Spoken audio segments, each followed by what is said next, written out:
के करियर पे इफेक्ट करते हैं। ये है डोपामाइन, इसका नाम है द लव हार्मोन। ये डोपामाइन इंसान को 3 हाईवे पे लाके खड़ा कर देता है। वो 3 रास्ते जिसमें से उसको एक का चुनाव करना होता है। सबसे पहले हार्मोन्स इंसान को मोटिवेट करता है, सबसे पहले लक्ष्य, मंजिल, टारगेट और बहुत बड़ा मिशन बनाने के लिए।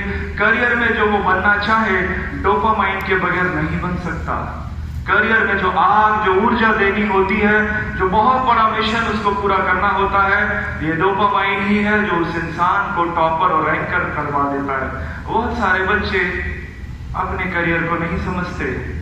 उनको लगता है कि उनका करियर, उनका लक्ष्य, उनका मंजिल, उनका टारगेट किसी भी तरीके से उन बच्चों के लिए इंपॉर्टेंट नहीं है और उनको लगता है कोई और चीज। तो ये डोपामाइन क्या करेगा, उन इंसानों को अगर वो करियर नहीं बनाते तो धकेल देता है अपोजिट जेंडर अट्रैक्शन की तरफ। यानी कि लड़का लड़की की मोहब्बत में गिरफ्तार हो जाता है इस पीरियड में और लड़की लड़के को पसंद करती है, क्योंकि हमारा ब्रेन कुछ इस तरह से डिजाइन है, एक बार में एक ही थॉट को सोच सकता है। जब आप नींबू को सोचेंगे तो आपको कभी भी माधुरी दीक्षित याद नहीं आ सकती।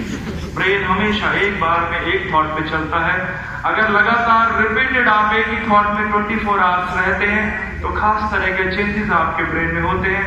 करियर डिसअपियर होता चला जाएगा और ये चीज आपको मिलती चली जाएगी। In fact what happens when you are in love, प्यार में जब कोई इंसान पड़ता है, ये वही एज है जब उसको करियर भी बनाना होता है। दोनों में अगर कंफ्यूजन पैदा हो जाए तो उसको चुनाव करना होता है किसी एक रास्ते का। बहुत ही समझदारी और बुद्धिमानी से आप खुद सोचिए, अगर आप पहले शादी कर लेंगे, प्यार में पड़ जाएंगे तो क्या दोबारा करियर बनाने का मौका मिल सकता है? अगर आप पहले करियर बना लेंगे तो of course you can fall in love in second time और वो पहले से ज्यादा सर्वश्रेष्ठ होगा। यही होती है बुद्धिमानी और समझदारी और विजडम। एक लड़के का ब्रेन जब किसी के प्रेम में पड़ जाता है तो क्या सोचता है, कैसा हो जाता है वो ब्रेन, और वो उस लड़की का ब्रेन कैसा हो जाता है जब उसका किसी दूसरे इंसान के प्रति अट्रैक्शन होता है।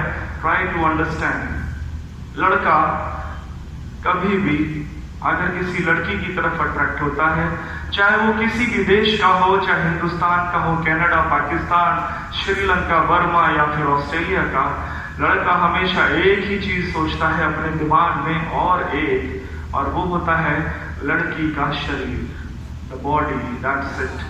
कोई भी लड़का इससे ज्यादा सोच ही नहीं पाता, क्योंकि ईश्वर ने उसके ब्रेन को कुछ डिजाइन ही ऐसा किया है।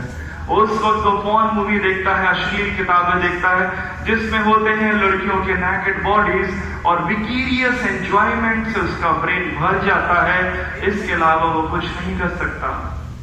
आती जाती लड़कियों को घूरना, क्लास को छोड़कर सड़क पर आ जाना, कैंटीन में बैठना उसकी डेली दिनचर्या बन जाती है और वो मजबूर हो जाता है अपने ब्रेन और हालातों के आगे। अगर उसको उस वक्त कितना भी समझा दिया जाए, ब्रह्मा जी भी अगर उतर कर आ जाए तो उसके अगर ठिकाने नहीं लगा सकते।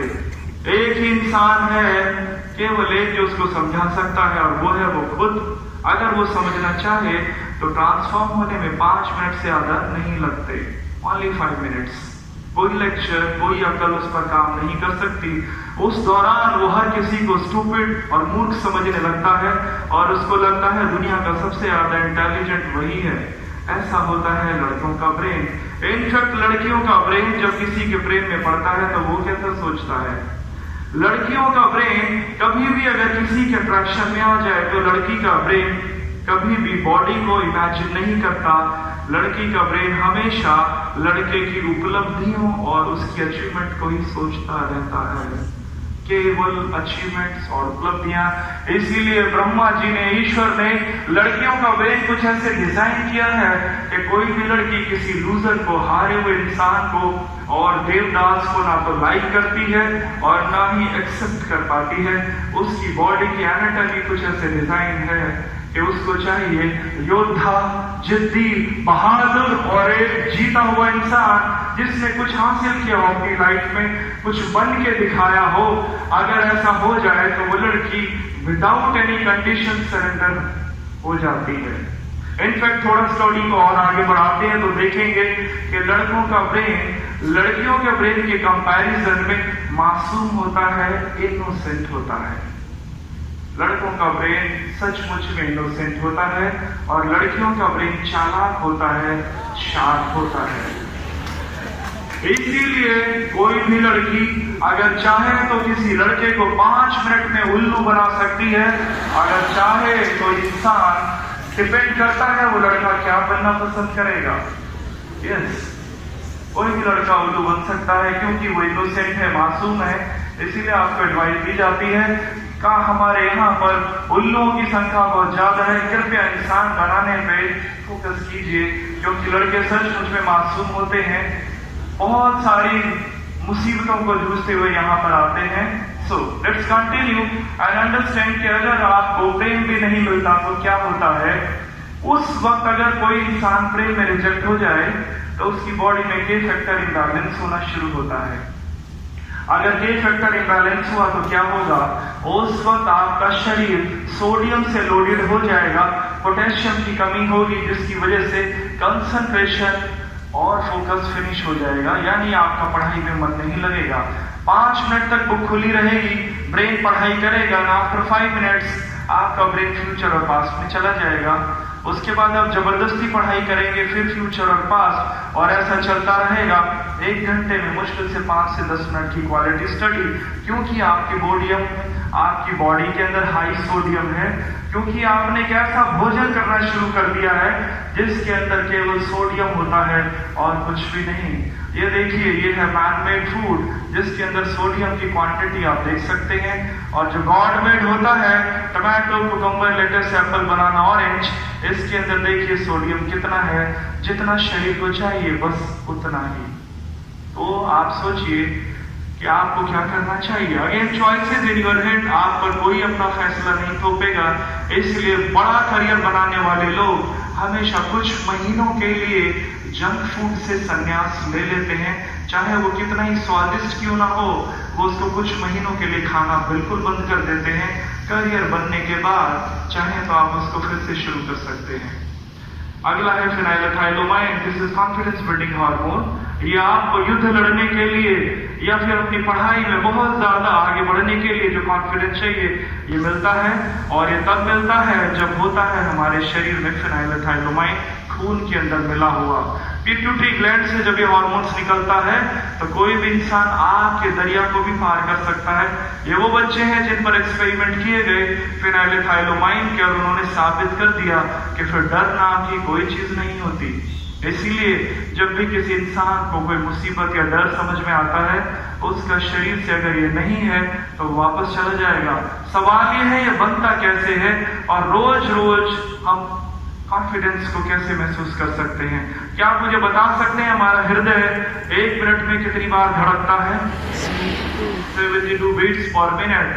अगर आप अपने हृदय को 100 बीट्स पर मिनट की स्पीड से धड़का पाए, और अगर आपने ऐसा कंटिन्यू 3 मिनट्स तक किया, तो हमारा शरीर में बन जाता है phenylethylamine 100 beats per minute twice in a day for 3 minutes. That's it. करना क्या होता है, उस वक्त आपको कोई जंपिंग, जॉगिंग, दौड़, रेस, कुछ ऐसा काम करना होगा कि आपकी बॉडी एक्टिव मोड में आ जाए, हार्ट ज्यादा धड़कने लगे, पर फियर और एंगर नहीं होना चाहिए। अगर आपको फियर और एंगर है और उसकी वजह से हार्ट बीट तेज होगी तो आपको नुकसान ज्यादा होंगे, फायदा कम। इसीलिए एक प्रक्रिया है जिसका नाम होता है सूर्य नमस्कार। बहुत सारे बच्चे इसका नाम जानते हैं। ये वो एक्टिविटी है जो हमारी 8 ग्लैंड्स को कूल करती है, हार्ट बीट बढ़ा देती है, और हमें मिलते हैं पॉजिटिव हार्मोन्स। तो सुबह 12 बार और शाम को लगभग 8-10 बार हर बच्चे को ये क्रिया करनी चाहिए।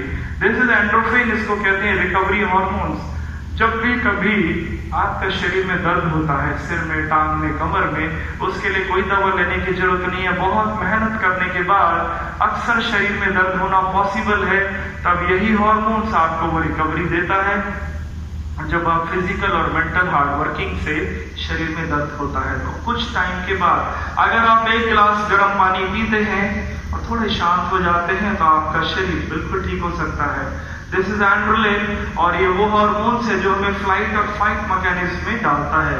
मतलब कभी कभी ऐसा टाइम आता है आपको सब कुछ छोड़कर भाग जाने का मन करता है।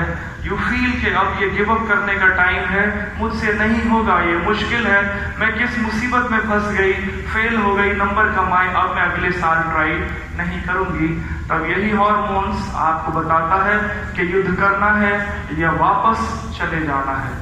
आप जानते हैं कि कोई भी इंसान जब युद्ध के मैदान को छोड़कर जाता है, तब भी उसकी उतनी एनर्जी खर्च होती है जितनी फाइट करने में। दोनों ही कंडीशंस में एनर्जी बराबर, क्योंकि वापस जाने में शर्म और गिल्ट और जो फेलियरिज्म का धब्बा लगेगा वो जिंदगी भर रहेगा। ब्रेन सोचता रहेगा, बॉडी काम नहीं करेगी। अगर आप फाइट मैकेनिज्म में बढ़ते हैं तो आप विजेता फिर से बन सकते हैं। दिस इज ऑक्सीटोसिन, और ये हार्मोन्स हमारा इंटीमेसी हार्मोन्स होता है जो हमारे माता पिता को हमसे कनेक्ट करता है, उन लोगों को जिन लोगों से हम बहुत प्रेम करते हैं। जब भी आपको अपने मम्मी डैडी की या किसी की याद आती है, आप फील करते हैं आपकी आंखें गीली हो गई और दो छोटे छोटे आंसू टपक के आपकी गोदी में आ गिरे। ये होता है मैजिक ऑक्सीटोसिन का। अगर जिस इंसान के अंदर ऑक्सीटोसिन नहीं बनता, होता कैसा है वो? ऐसा इंसान अकेले में रहना पसंद करता है, अंधेरा उसको बहुत पसंद आता है, फ्रेंड से बात नहीं करेगा, हमेशा पढ़ाई करता रहेगा, और जब उसके मम्मी डैडी का फोन आता है डिस्कनेक्ट करता रहता है और वो बात नहीं करना चाहता। इसका मतलब उसका हार्ट ड्राई हो चुका है। ऐसे इंसान को फिर से वापस अपनी दुनिया में लौटना चाहिए। दोस्त कभी भी पढ़ाई करने के लिए नहीं होते, पढ़ाई हमेशा अकेले होती है। इसलिए जब आप क्लासरूम में बैठते हैं तो आपका चाहे बेस्ट फ्रेंड आपके साथ क्यों ना बैठा हो, आपको केवल और केवल टीचर के अलावा कुछ नहीं दिखाई देना चाहिए। कुछ भी नहीं, कुछ भी नहीं, केवल आपकी फैकल्टी की आवाज और आपका ब्रेन। अगर आपने आर्ट सीख लिया तो फिर टॉपर और रैंकर बनना बच्चों का खेल होता है। परंतु अगर आप अपनी क्लास में अपने दोस्तों के साथ मस्ती मारते हैं और क्लासरूम से बाहर आकर पढ़ाई की बात करते हैं, तो आप बिल्कुल अलग तरीके से अपनी लाइफ को जीते हैं। फ्रेंड्स जब भी क्लास से बाहर होते हैं, उनके साथ मस्ती मारिए, मजाक कीजिए, जोक सुनाइए, परंतु क्लासरूम के अंदर आपका कोई दोस्त नहीं होता, क्योंकि आपका फ्रेंड केवल आपका ब्रेन है। यही वो ब्रेन है जो आपको विवेकानंद बना सकता है, APJ अब्दुल कलाम, और यही वो ब्रेन है जो आपको अब्दुल कसाब भी बना सकता है। डिपेंड करता है आप इसका यूज कैसे करते हैं। These are the references, if anybody wants to study, वो पढ़ सकते हैं। अब हम बात करते हैं उस सबसे बड़े दुश्मन की जो आपके ब्रेन की धज्जियां उड़ा देता है। कितना भी शक्तिशाली ब्रेन क्यों ना हो, उस दुश्मन के आगे इस ब्रेन की कुछ नहीं चलती, और ये ब्रेन सरेंडर हो जाता है, हार जाता है उस दुश्मन के आगे, और इस दुश्मन का नाम है ESS। आज ये हर तीसरे बच्चे को पॉसिबल है, यानी कि इस हॉल में जितने बच्चे बैठे हैं, हर तीसरे बच्चे को संभव है ESSO। अगर ये है तो फिर आपको बहुत मेहनत करनी पड़ेगी। 8 से 12 घंटे की पढ़ाई से काम नहीं चलेगा, फिर आपको पढ़ना होगा लगभग 20 से 22 घंटे, और आप जानते हैं ये नहीं हो सकता। जो चीज नहीं हो सकती उसके लिए मोटिवेशन की जरूरत भी नहीं होती है, प्रैक्टिकली ये पॉसिबल ही नहीं है। तो फिर आपको 12 घंटे के अंदर अगर पढ़ाई करनी है, करियर बनाना है, सिलेक्शन लेना है, तो इस दुश्मन से निपटना आपको अच्छी तरह से आना चाहिए, और इसका नाम है इलेक्ट्रॉनिक स्क्रीन सिंड्रोम। ये वो दुश्मन है जो देखने में तो बहुत छोटा सा है, परंतु इसका शिकार व्यक्ति कभी बचता नहीं है।